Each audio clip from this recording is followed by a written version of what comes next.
Hello, good evening, everyone. I'm just going to tell you a little bit about Affineur of the Year, which is an experiment. Started off as a conversation. It turned into an experiment that now has turned into a competition. Very, very exciting. It is about one aspect of affinage, the maturing of cheddar. There are loads and loads of different aspects of affinage, which I'm hope we're going to cover a little bit tonight, but we're going to concentrate on the wonderful 27 kilo truckles of Quickes that have winged their way around the country. I'm just chattering away here while we let the guests join the webinar. And then I'm going to introduce you to everybody. Enrico, we've got a really good close-up of your glasses. Do put in the chat all your questions and we will answer those as we go along, or when we can. Please also in the chat, can you tell us where you're joining us from? That would be really cool. We've got Ed, he's here from Harefield. Hi, Ed. We have got, as you put into the chat where you're all joining from, we've had people from all around the world, Canada and America. What will, in the previous ones, this is our final one. Oslo, we've got someone from Oslo, woo! Ah, fantastic. Hello, Met. And London, fantastic. So we have got with us, we've got the legend that is Mary Quicke, all the way from Devon. Hooray! I'm assuming you're in Devon, Mary. I am in Devon, yeah. Oh, fantastic. We've got Estelle from who's Neil's Yard Dairy, who you're in London, presumably. Yay! We've got Katie, who's in the maturing rooms at Bermondsey from Neil's Yard Dairy in London. Enrico, we've got, and he's walking to the tube station now. I don't know where Enrico's going. He's somewhere in London, I believe. And we've got Rory in central London as well from Buchanan's Cheesemongers. Hooray! So we've got, Paris Sue's here from Paris. Hello. Hi, Sue. Hi, Sue. Great. Fantastic. Sue was with us in Paris at the Salon de Fromage recently, where it was amazing show, going back there every other year. Can't wait. Claire's here from Slate in Suffolk, so brilliant. We've got some cheesemongers, some affineurs, and lots of academy community. Brilliant. Oh yes, Sue's just finished her affinage course in Paris with Mons. She was teaching it last week, so you must be exhausted, Sue. Okay, Mary is our host tonight, so I'm going to hand over to you, Mary, to crack on and start our wonderful conversation for Affineur of the Year 2022. Great. Well, I'm so excited because we mature cheeses on our farm at home. We really don't in Devon. We know we know how that goes. We know what there is to do. But we have absolutely no sense of what's possible with these cheeses. And a few years ago, we swapped some cheeses over with Jamie Montgomery, and we found an absolutely, it changed those cheeses completely.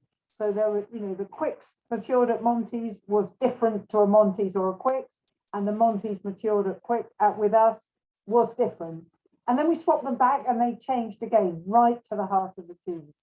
So we thought that was the origin of this competition, because we thought, wow, there's really something to learn about that we absolutely, I don't have any view about that at all, because we know what there is to do, and Jamie knows what there is to do with his cheese, and everybody knows what there is with his cheese. But we don't have, well, Sue's from France, we really don't have that whole art of affinage built into our cheese making DNA. So with conversations with Tracy and Patrick, a colleague of mine, and myself, we just thought that this would be an amazing opportunity to really open up the whole world of affinage with the Academy of Cheese, you know, as we start moving to level 3 and really wanting to get into detail with these things.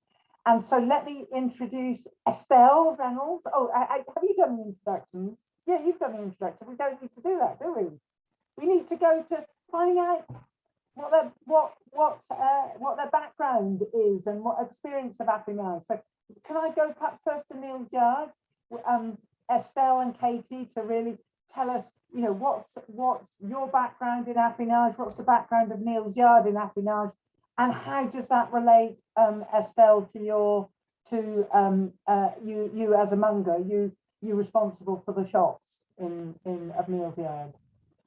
Yeah, sure. So Niels Yard has been selling and maturing cheese for just over 40 years. And as a retailer, so a monger who sells to the public, I guess I work with our maturing team, who in-house we call Cheese Shift, very straightforward, and kind of weekly and sort of on a daily basis. So within that team, there are kind of like smaller teams of people, some who are responsible for soft cheese and some who are responsible for hard cheese. And right now you can see my colleague Katie is standing with hard cheese shelves behind her in some of our maturing space down in Bermondsey. And then in the soft cheese section, there are smaller rooms with lots of different climates in them. So different levels of humidity, different temperatures as well. So from quite cool to much warmer spaces. So we've got lots of tools and space to kind of use as we want.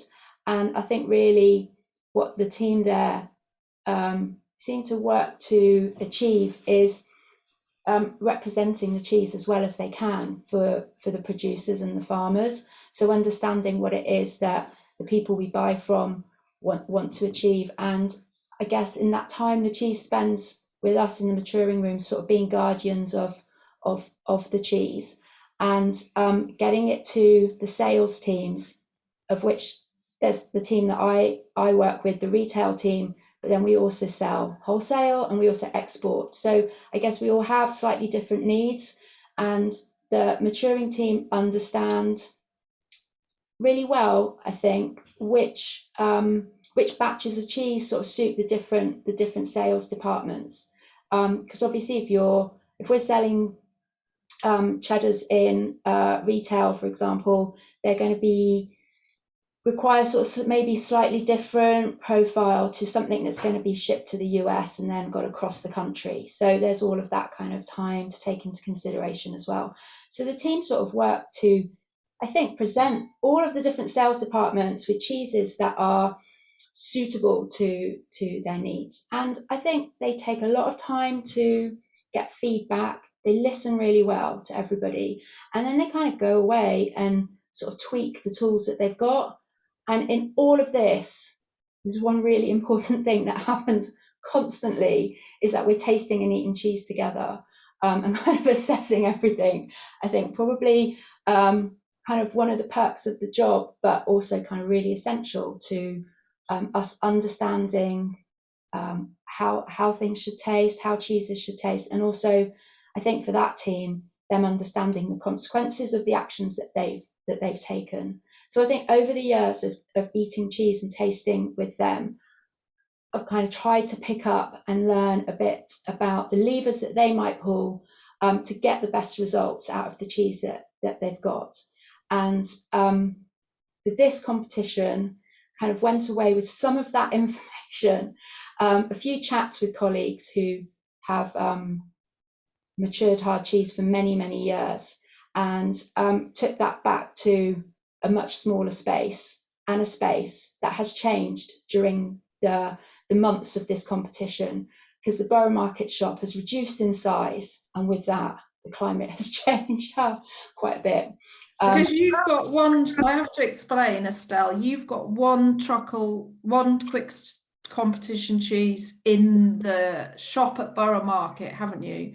And then the other truckle, you've got another one that's in the maturing rooms at Bermondsey, right? Yeah. So I've my team have, and led by the assistant manager Tessa, have been maturing the one at the borough shop, and Katie and her team have taken, you know, their cheese, and we haven't conferred that much. We've just sort of, there's been a bit of kind of, you know, secrecy, and then we've come together every now and then, sort of, oh, how's your cheese doing? Katie comes into the shop and sort of has a little look around to see what's happening, and then we both have access to our colleague Gareth, and probably having little side chats with him to sort of get the scoop from him, you know, as an expert on hard cheese maturation.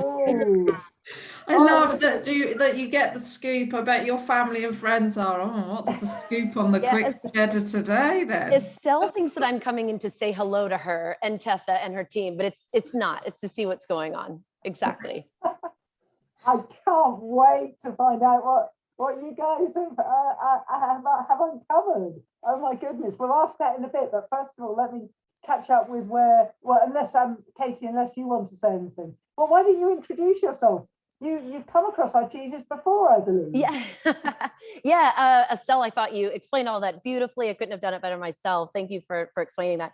I came to Nails Right about a year ago, which is a really great moment because 8 years ago, I was an intern with Mary Quicke and her team. And I had taken a total risk and flown across from the US just because there was a passion that I needed to know more about what was going on here. What was a farmhouse cheese? I needed to see it for myself. I don't know if you could hear the train going on above me here, but you can. Yeah, it's a part of the affinage here. The time I spent at Mary Quicke's was very inspiring. I know many people have been to Mary's before, and not only is her farm beautiful, but her team was really very open and transparent and knowledgeable. And when I went back to the US, I felt like I needed to know more about this. I wanted to be an affinage, and then that led me to other things, which led me here on this phone call. So yeah, I can't really add any more to what Estelle said. She explained it so well. But yes, we are working for the same company, but I'm in production. So that means that we get those e-commerce, wholesale and export orders out while Estelle is selling in the shops. And we both work with Gareth and that team because this is the team, this is their room behind me here. They are the ones that really provide all of us with the inventory that we're using. So they're very critical to what we both do. Wow, amazing. Can't wait. Rory, tell us what you're next on my screen. Tell me about your cheese. Yeah, well, we're No, sorry, I don't mean about your cheese. Your background in affinage. well, so I set up Buchanan's Cheesemonger when 8 years ago, in fact. Pretty much. I touted 10 before. I thought 10, but 8. Wow. Almost exactly, actually. Yeah, end of this month, actually. Yeah. In fact, 2 days time will be. Wow. Amazing, congratulations, because that was a big leap for you as an individual. It was a big leap. I mean, I guess I've been a cheesemonger for 20 years. That's what I've done most of my working life. I worked in restaurants for a little bit before that, but and I've had a privilege to work with some, quite big businesses in the cheese world over that time. And I think my experience in affinage has come from having my eyes open, looking at cheese, tasting cheese, eating cheese for 20 years. I did, I guess, in my earlier bit of my career, I spent a lot of time working on Ian Mellis's shoulder right at the start of my career in his maturing rooms, and that was really, really influential, I think. I mean, I learned a lot from him. I also learned how to paint walls and sweep floors and drive vans, but I think that's part of it, isn't it? And wash up. Yeah, the gopher. But I also worked a lot in, just standing, turning cheeses and looking at cheeses, and, just learned that you had to keep your eyes open. And I spent a bit of time, I was lucky I got to do a bit of a work experience with Androuet and with Marianne Catan in Paris, which I found really helpful. I mean, it's quite a long time ago now, but yeah. And then just the time I spent with all the cheese at Pax and Whitfield, and then finally kind of here. I guess affinage, we sort of just refer to as like maturing our cheeses here, but it's an instrument. It's it's at the core of what we do within our business, but less so with hard cheeses. I have to say, most of the hard cheeses come into our business from Mary or from the other hard cheese producers that we work with, more or less ready to sell. So it's quite exciting to see where this goes, but there's perhaps a little bit of a finger in the air, and let's see where we get to. But yeah, we do a lot of work with the soft cheeses that come into us specifically. We're a wholesaler, so we happen to have a small shop, but we're mostly wholesalers supplying restaurants, and so almost all of the cheese that we sell is sold ripe and ready to eat. It's not going on to other retailers who want shelf life or anything. We sell ripe, ready to eat cheese. And what we want is the best expression of what that cheese can possibly be. But it has to fit within our range, if you like. So there's no point in us tailoring all of our goat's cheeses to be soft and creamy and oozy. We want one that's fudgy, so we have quite a tight range. We stock around 80 cheeses, I suppose, which sounds a lot, but actually as a wholesaler that does a British and European selection, it's not so massive. And so what we want is a breadth of styles, flavors, textures within kind of each subcategory of our range, and we need to tailor the cheeses to fit into that. So our version may taste different from another cheesemonger's take on the same cheese. And yeah, how jealous are you of that space behind Katie tonight? Unbelievably. I could see steam coming out your ears. You saw the space that we worked in. I mean, in many ways, Estelle talked about that even for the soft cheese, the multiple environments that they've got. But we kind of create space, like it's so. We create spaces within the spaces within the spaces. We can take racks that are in one room, but then if you can wrap the rack in cling film for a couple of days to trap moisture, or we kind of make all these micro environments, but we do it in 1,000 square feet in W2. So it's one day we're looking, actually we're maybe going to move next year to something quite a lot bigger, but it's all in the pipeline, so we'll see. I love the creativity around that, though, Mary. That you can create these different environments with your cling film and or cardboard. Yeah, but also we have different rooms, even just the different positioning in the room. You can be within reach of the airflow from the overhead units. You can go behind it and stay out of it. For me, there's the cheeses are all little living, breathing things, and they behave differently every time you get some in, and so it's just about observation. Reacting to what you see and taking notes so that you know what happened when you did X, Y, and Z. And well, it doesn't always work. Sometimes there's a few disasters along the way, and you go, well, I won't do it like that again.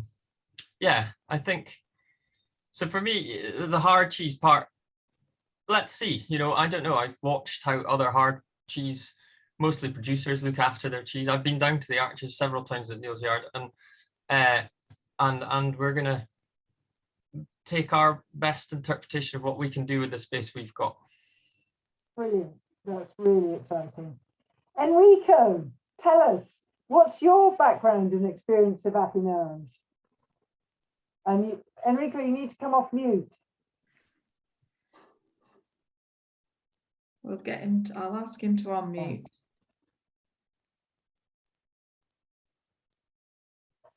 My family was a cheesemaker of Parmesan for many, many years, and they started to sell cheese 40 years ago. In London, the last 10 years, and I'm selling Quicks from 5 years, Mary, more or less, yes, 2017, 2018.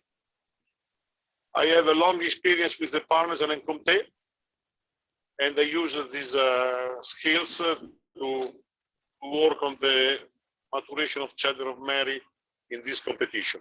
I'm a cheesemonger in London with 1,000 farmers market every year, shop in Borough Market, in Dulwich Village, and in King's Cross. I sell English, Irish, Italian, and French cheeses, and so I have, I think, good skills in the last 10 years around the European cheeses. Amazing, amazing. And how did you get into cheese, Enrico?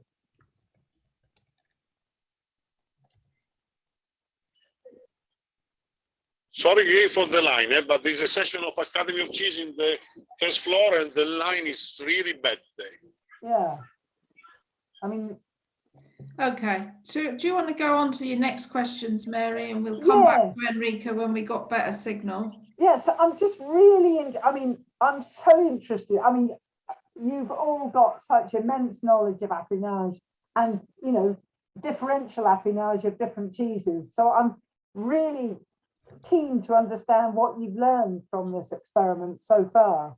So I don't know who's going to take that from Neil's Yard, whether that's Estelle or Katie. You're both on mute. Yes. Mary, say the question one more time.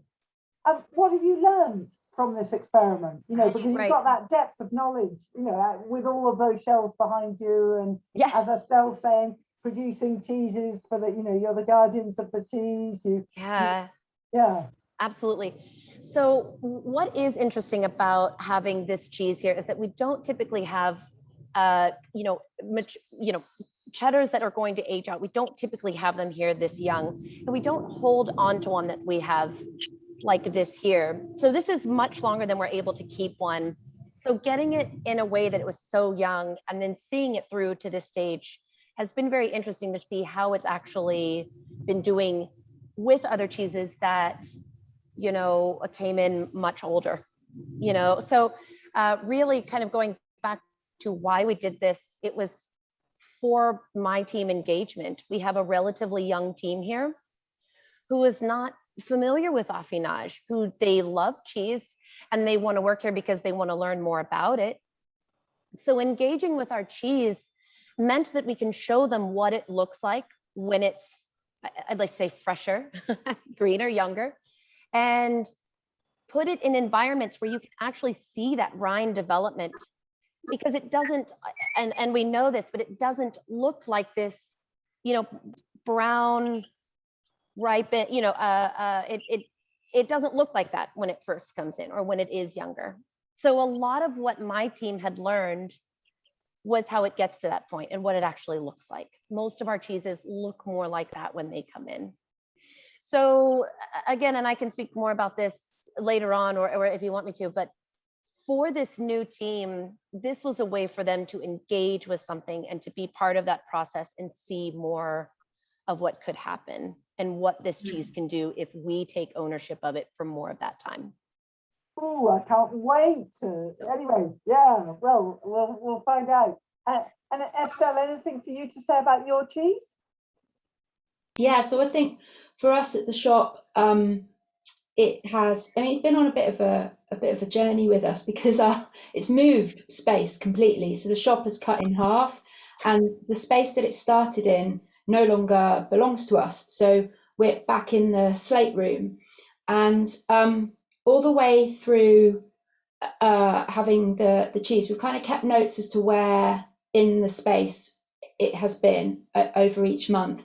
And we always have certain spots in the shop that we monitor the temperature and the humidity of every day. It's part of our opening tasks.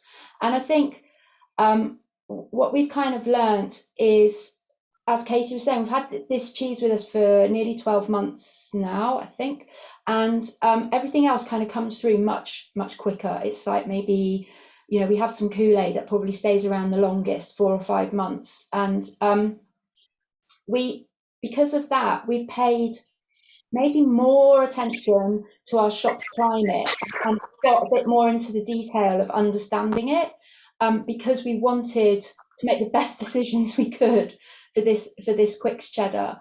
And we've had conversations about it as a team, and the mongers have got really interested in different spots of the shop. And Rory was talking about kind of like microclimates within a space, and from the years that I've worked there, I sort of shared this information that I had, which was all kind of like a bit anecdotal. Oh, if you put it on that shelf, it's going to be really dry up there because there's always a draft that comes in, or the sun's going to catch that spot of the window, or over there is going to be much more humid because it's near the washing up area, and all of these kind of things. So it's just made us much more aware of our space, and we've just had some really great chats. And we also have a cabinet in the shop which has got higher humidity, and it's moved, so it disappeared and then came back in, and this cabinet has got a very specific aroma to it, which I know from past experience translates into a flavour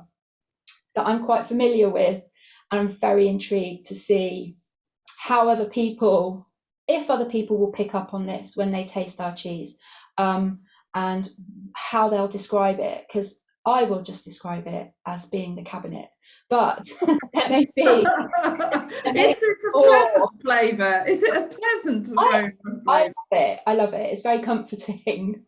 Okay. But I'm quite intrigued to see how other people interpret that and describe it. If it's there, we'll see. Yeah. Brilliant. Cool. Brilliant. Rory, what have you learned? What's opened up for you out of holding up with cheese? Well, I mean, I have to be careful not to take too much of the credit here, actually. Matthew, that looks after the stock and cheese day to day here, couldn't make it this evening, so I can't steal all his glory. But I think what I was most interested to find out was what our cellar tasted like. And it was most because, I mean, I was sat with you that night where we had the tasting up in Camden where you'd switched the Montgomerys, and I sat there absolutely adamant that I knew which cheese was which. Like, I mean, I would have put like mortgage amounts of money on the fact that I knew which one was the Montgomerys and which one was the Quicke. And they were cheeses I'd been eating for, a long, long time. And I was so sure, and I was absolutely wrong. And so I thought that was fascinating. I remember that night well. Yeah. Oh, that is it. And so I guess it made me think, I really would like to see what our cellar tastes like. I mean, a bit like what's been said before, we don't hold something there long enough to get a true reflection of that. Not a proper one. We do get certain things. I don't know that I quite have the equivalent of the cabinet, but I think there are things that we've done that I could definitely pick out. Oh, and that's a bit of it. But because, so our main maturing room where the cheddar is, I don't know, 15, 20 foot by 15, 20 foot, something like that. And we have all of our, 2/3 of our stock sits in there, so we've got everything from a San Nectar to a Conti to a cheddar to a Gruyere to a Manchego. They're all in there, and that's a pretty big cocktail of cheese. And so I didn't know what the outcome of that would be on a cheese. Mary sends a cheddar to Jamie and puts it in. Well, he's just putting it in with a couple of thousand Montgomerys, isn't he? I mean, there's one thing going on there. Well, one thing with some variant, but that's a lot of different things going on. I was also a bit concerned, about how the mites would go on it. We maintain the mites that we have in there quite well, but some of the cheddars we have to put a lot of work in. But that's actually been really interesting. We have had almost 0 mites on it. Wow. I don't know why. So we have one corner of the room really where we keep most of the cheddars, and we put it on a higher shelf, mostly to keep the most humidity. I was a bit concerned about it drying out, because we try to hold the humidity at about between 80 and 90. We struggle in the winter to keep the humidity up when the outside temperature's quite cold, and so it probably comes down closer to 75 or something. And I was a bit worried, so we've kept it high, so it doesn't have any, just gravity isn't dropping mites onto it, and we keep it super clean. But Matthew's just saying, but there's almost nothing to take off of it. I don't know why. I've got no idea why that's the case. Maybe someone else in this meeting will know why, but yeah, so that'll be interesting. The other bit that's been cool is So when we bring in fully mature Quicks quite regularly to put next to it, and they're the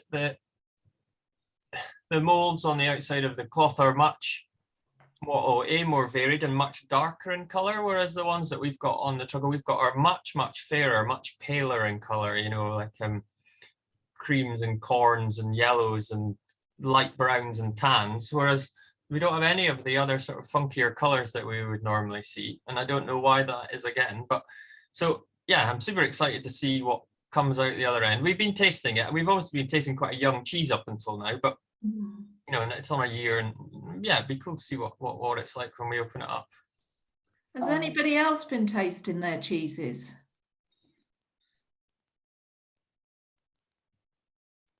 So at the borough shop, we took the potentially dangerous choice to not go into our cheese at all. And we haven't done anything. It's all just been from looking at the outside of the cheese and considering the climate. So Katie's team have tasted, and we haven't. So our intermediary Gareth has probably shared a little bit of information between the two teams, and I don't know. I don't know what to expect. We'll see. I'm very excited about the 27th of April to finally taste what we're doing. Yeah, and I am also intrigued to see whether one side of the wheel will taste different to the other, because mold growth has been different, and we don't know whether it's to do with it, maybe a little drop in attention, and so, you know, not moving the cheese, or flipping it when we should have, or if there's something else, and we'll see if the two sides taste the same or if they're different. I don't know. Wow, oh, that was so cool. That's amazing.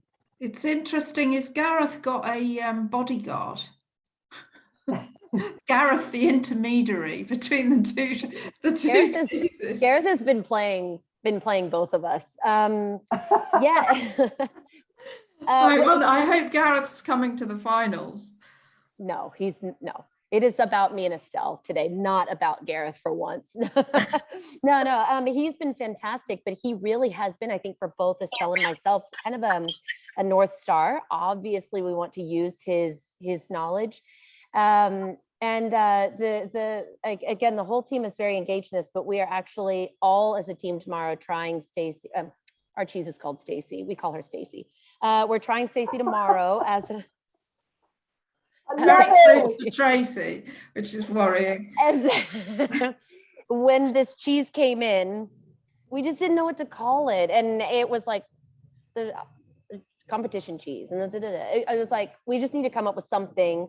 But it was also because of the fact that because so many people are new, that I think the jargon around the competition kind of freaked them out a little bit. They didn't want to mess it up. They didn't want to let anybody down. We had to make it so it was approachable and engaging. So we named the cheese, and we landed on Stacy. And so each week somebody's on Stacy duty. They got to go check on her. They can do whatever. They can talk to her, but mostly it's been flipping. And so kind of like to what Estelle was saying, I think that there's been times when, you know, Stacy has been in the forefront of our minds and times that she has not. So tomorrow the team is very engaged. We're all going to take a little piece and let it warm up to room temperature and actually see all as one what is going on. Oh, amazing. Does anyone else have names for their cheese? Ours is just called Quicks. There was too much procrastination that I just started calling it that, and it's stuck, and it's sort of, I don't know, it's sort of become a little bit of the team because of the like moving, and then to Christmas it was sort of like, oh, you know, where Christmas is important to put it somewhere where it wouldn't get cut by somebody who didn't necessarily know what it was. So it had to be out of the way.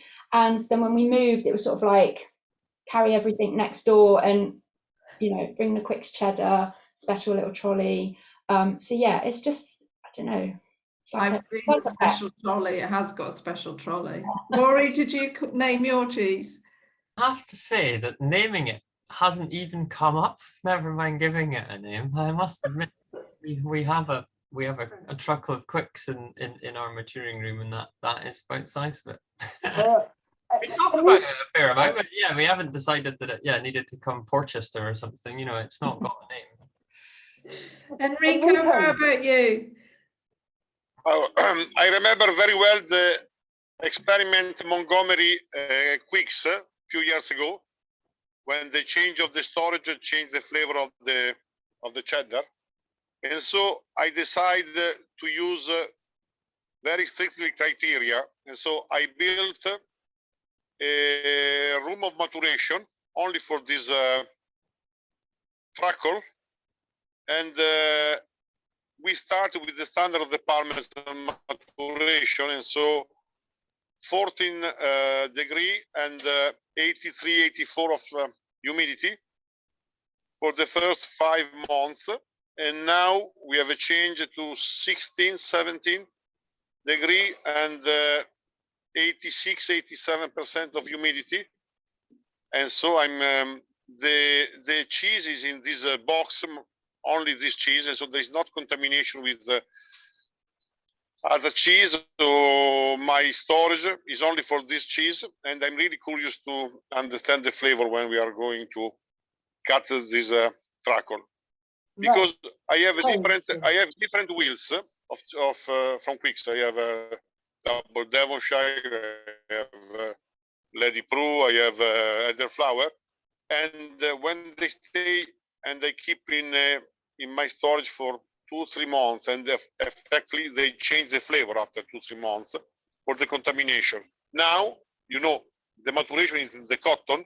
I try to keep this wheel outside any kind of contamination in a specific box, and to work on the humidity and the temperature, and to change this one in the last 5 months. And interesting. The degree is the same degree of the Parmesan, is around 15, 16. The humidity is a bit higher because the rind is cotton, is not the salt like Parmesan. And so I change the humidity.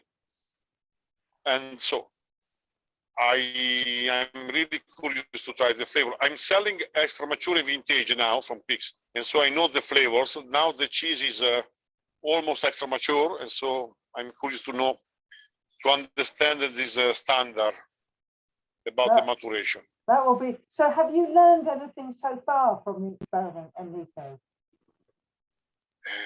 I listen, then I try to turn the truckle every week, every 7 days. In the Parmesan maturation storage, they turn every 3-4 days. But for your cheddar with the cotton, I think 7-10 days would be nice to turn it inside the so. I will send everything the 20. I will send everything the next 28, because every day my store manager checks the humidity and checks the temperature, and so I have the details for the last 9 months. Wow, that's absolutely amazing. How we're being asked, Mary, in the chat, sorry to interrupt, but we're being asked, will there be a control truckle at the finals event, a control from Quicks? Which... Yes, we're going to bring it. In fact, we tasted it with Charlie the other week, and I have to say I was really, really, really pleased. So, you know, I think it's already, you know, how old is it now? It's coming on for 14 months, but it was a lovely expression of our flavors. So I will be just really interested to see the tunes that everybody will play on it. I just can't wait. Yeah, so it was a make of February the 19th, wasn't it? That's right, February 19th, that one. Yeah. And so with your control cheese, or with your traditionally at Quicks, how often? So Enrico's saying he's been turning his every 7 days. How often would you turn yours traditionally in the stores? We turn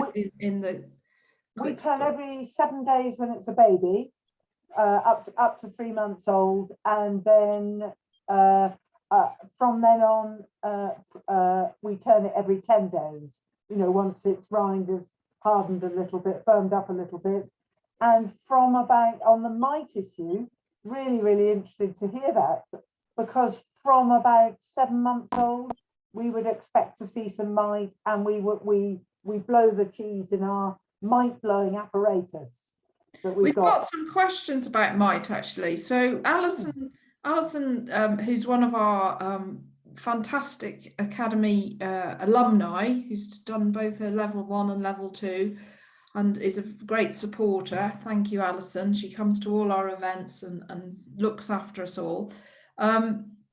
She's saying, is that, which was the comment that Rory was saying about he had got not many mites and that the truckle was being held up high. She's saying, is that because mites can't climb ladders? I think a little tongue in cheek. But then Sue Sturman, who is Affineur expert, has said, has anyone else observed mites are less evident on high shelves? I know one Affineur who is convinced that mites don't like to climb vertically. I've never really believed that. So does anybody in the room, have you had any experience? Because obviously, Katie, there at Neil's Yard, we can see behind you, you've got very high shelves. Is that something that you guys have found? Obviously, Rory's found it with this competition cheese. This is a great question. I definitely wanted to add to Roy, we have not had any mite problems with Stacy. And so but she has been on the bottom shelf, which I think is also interesting. And when I spoke to Gareth, he was explaining that, you know, there are certain parts in the arches that don't have mite issues, and there are certain parts in the arches that do. So it's not so much, I cannot speak to if the parts of the arches that do have mites, if it's less so on the top shelves. But what I can tell you, like Rory, we have not had any problems with mites, and I don't know why, and I couldn't speak more to it than that. I think, I'm saying that we've not had mite problems on that cheese, but it surprises me because, well, we're talking about a space that's so small. So I could have some Gorth Caerphilly 2 shelves away that, you know, we had some, you know, a bit much stock in January left from Christmas, you know, and there was really heavy mite damage, and we were cleaning it, and you would come back the next day and it was like fully attacked again, and it's maybe a meter away from this cheese. Like so there's no reason. I mean, we put it up high, not because we believed necessarily that there was less mites up high, but it certainly wouldn't have mites falling from other cheeses on top of it, if you know what I mean. So it was more just from a, you know, a gravity point of view, really. Enrico, anything, has your cheese been attacked with mite in its own little store? Or is Enrico, I don't know if he's still there. I think he is. Here he is. Enrico, has your cheese been attacked with mite? Sorry again, because the line is very bad. Again, Mary? Has your cheese been attacked with mite? Are there mite on?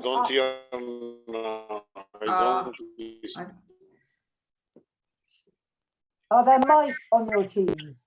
Can we put that in the? Might he read the chat? I don't know. I can try. I could ask him. Okay. I hear very well Tracy, but not Mary. Oh, Tracy, you ask the question then. Enrico, so what Mary was asking you is, we were talking about mite on the cheeses. Have you just had any mite on your Quicke's competition cheese? No. Good. Okay, no. Answer was no. And then another question from the chat: are people going to bring their records of what's happened to the cheeses on the day of the Affineur of the year? Yeah, well, we're going to be looking at the records, aren't we, Tracy? So seeing Sure. So yeah, I mean, this is quite a big thing that we haven't talked much about on this Meet the Competitors videos calls. Is Mary is doing, we've got 6 judges, all excellent judges, very experienced and very, very fine palates. And Mary is actually hosting a briefing of the judges week after next, or 2 weeks time. So 2 weeks before the competition, they're going to be tasting the control cheese, aren't they? Yep. They're going to be tasting that. They're all being sent it to their places of work, and we're going to talk to them about all the judging criteria. The judging criteria is actually up on our website under the Affineur page, and you're going to be talking through that. And I think there's 5 points allocated to record keeping, isn't there? Yeah, we just because as I can't remember who it was who said, well, several people, both Rory, I think, and Estelle have both said, you know, observing and taking notes, not only doing the doing, but observing and taking notes, so that we can start to have something that, you know, other people can learn and we can replicate, or people can try their own experiments to see what happens. As you say, as Rory said, what's the flavour of my store? You know, and he's got all these brown and yellow and tan coloured molds, you know, whereas we would be blue grey and that colour, you know. So if we know the parameters, we can start to understand the levers. Well, the sort of thing that Estelle was talking about, what the levers are we can pull. So yeah, we'll be really interested to see what people's account of what they've done is. It's interesting tonight though, because the all of you here, the truckles that are in your care, I would call you guys have been very traditional in your affinage. I mean, we've had some bonkers ones, you know, well, not bonkers, but creative, shall we say? Sorry, bonkers wasn't very PC, was it? Creative ways with Brindisa, and they're treating it like a Mahon cheese. And then we've got James at number 2 Pound Street, and he's chopped his up and started washing it in beers and various things. And it's I think it'll be really interesting to sit the traditionalists cheddar affinage cheddars against each other as well. And I think the molds and the development of those molds and the colors are going to be very distinctive, aren't they? It'll be interesting to see. I did go and visit Estelle's cheese in the Borough Market shop, and it was fantastic because the 3 guys, the 2 girls and a guy, I think it was there that day, are really proud of this cheese. They were, you know, they were so excited that I'd gone to visit, and that we took some photographs of it, and I said, oh, this is a real, you can see this is a Neal's Yard dairy cheese. It's had Neal's Yard dairy treatment. So it is going to be very exciting to see the results. It's going to be just amazing. And I think it will, you know, what the other thing I also get is that Neal's Yard and Enrico and also Rory, that you do have a depth of knowledge about affinage. And actually, one of the things that's happening is opening up the world of affinage to a whole bundle of other people, you know, to the people who eat and love cheese, but also to the whole range of mongers. Because it's really lovely when I go somewhere and I see our cheese being looked after really, really beautifully. You know, and then there are some people who just kind of leave it in the box and hope that it's going to be okay after 4 months, you know. I mean, that was one of my questions, Mary, which is a bit off-piste, is so if someone had one of your truckles and you didn't turn it and you just sat it on the shelf and you did nothing to it, and what would happen to it? Well, I mean, I don't know what anyone else would get. A big elephant's foot, presumably. Well, by the time we send cheese out, in the main, it's lost quite a lot of moisture, so it wouldn't get too bad. But has anyone else got an experience of leaving cheese kind of just leaving cheese and not looking after it? I guess not with this. Not for this length of time, is it? Not that long. But we it was quite warm, I think, at the start of the summer, maybe June time, and our shop can get, in the middle of the day, can get quite higher temperature, around about 17, 18, and then we need to start doing certain things to bring it down. And actually, I think at that time the cheese did kind of like get that. There is in Tessa's diary, there's an entrance that says about kind of like an elephant foot kind of getting a little bit wider at the bottom, but through kind of then actually flipping maybe a little bit more regularly than we should have to kind of get us back on track, seems to have kind of like balanced it out. And then I think kind of with that, just sort of some kind of like extraordinary, colours of mould, I think. And we had some ideas of what to expect from things that we'd seen in other visits on other farms and that kind of thing. But, as and when anybody with any cheddar maturing or making experience would come by, and if we were having a bit of a panic day, we'd literally pounce on them and be like, come and have a look. So Jen, who lives very close to us and makes cheddar at Havard, has been asked, does this mould look all right to you? Quite a few times, I think. Well, that's great, isn't it? That's part of the learning. Yeah, but and to sort of, anyway. Well, really interesting because Enrico set out to mature it at a much higher temperature. Tracy, I don't know if whether you can ask him about that high, because he's kept it consistently at that higher temperature. Enrico, are you there? Come in. 1, 2, 1, 2. Yes, I'm here. Now I listen. When you speak, I listen very well. Okay, cool. So But Mary was asking about the temperature of your cheese, that you've kept it at a much higher temperature than most people would have. Have you experienced it changing shape or? No. So Gouda, Comté, Parmesan between 14, 16 degrees. Less is my experience, and less is too cold, and the other problem is the humidity, because you can have a different temperature, but if the humidity is 60, 70, you have a problem. It's the combination between for the Parmesan, for the Comté, for Gouda, the combination between humidity and temperature is the key. For me, my experience in Parmesan is 14, 16 degrees and 83, 84, 85 as humidity. But Parmesan is different because the rind is made with the salt. Yeah. For brine. cheddar, it's different. And so I start from the experience between Montgomery and Quicke's, when the change of the storage changed the flavor of the cheddar 3 years ago, 4 years ago. Now I try to build a maturation room without contamination with any kind of atmosphere in my storage, and to work only with the humidity and temperature. Oh gosh, that will be I will let you know. The 28 is not far, it's 1 month in front of us. 27.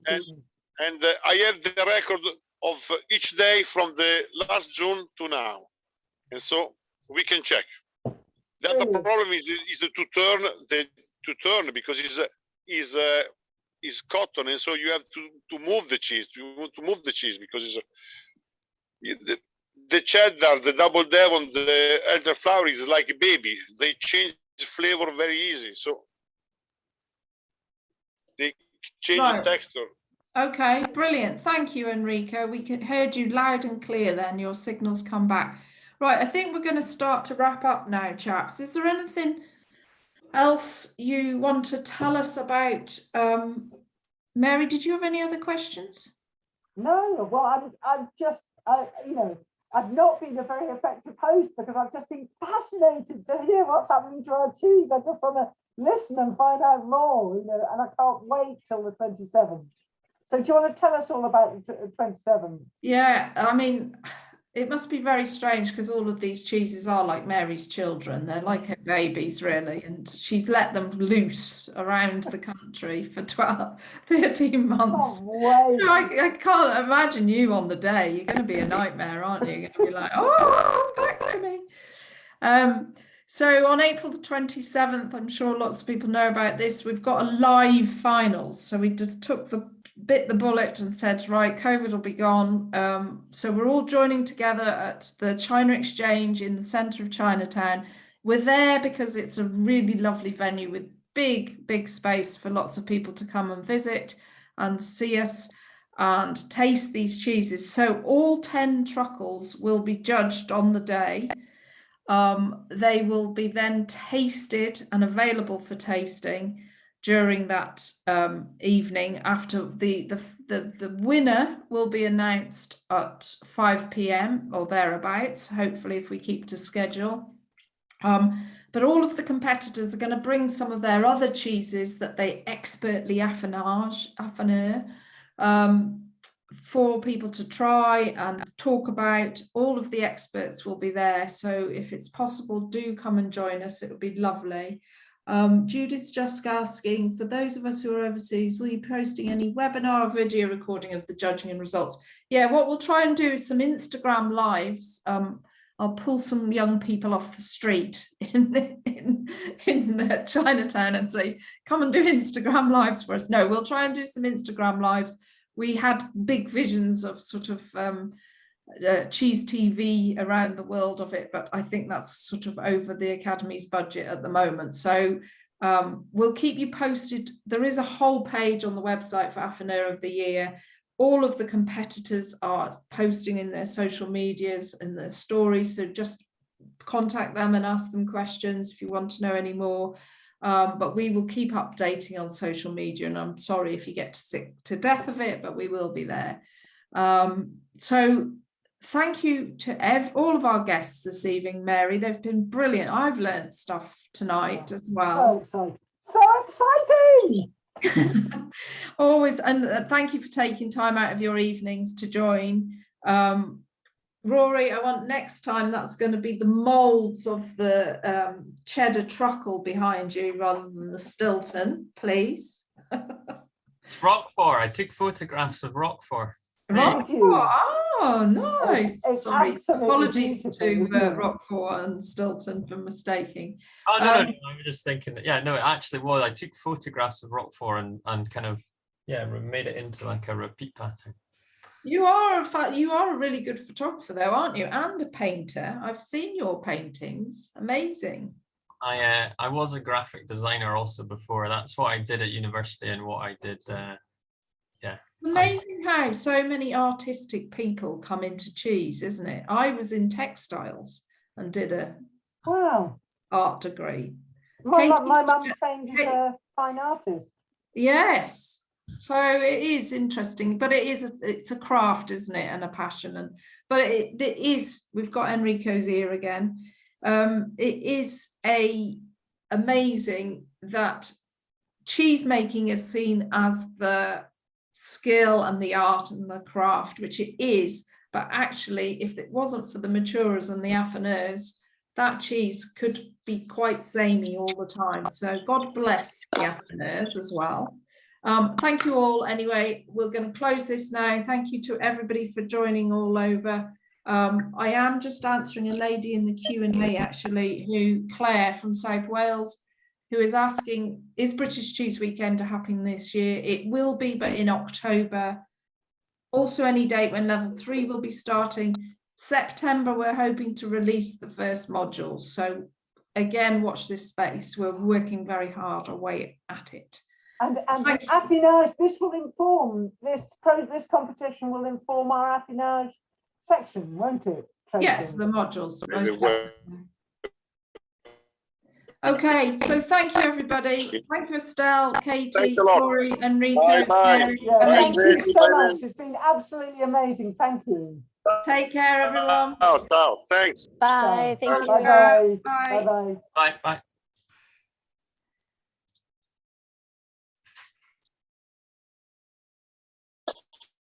Oh.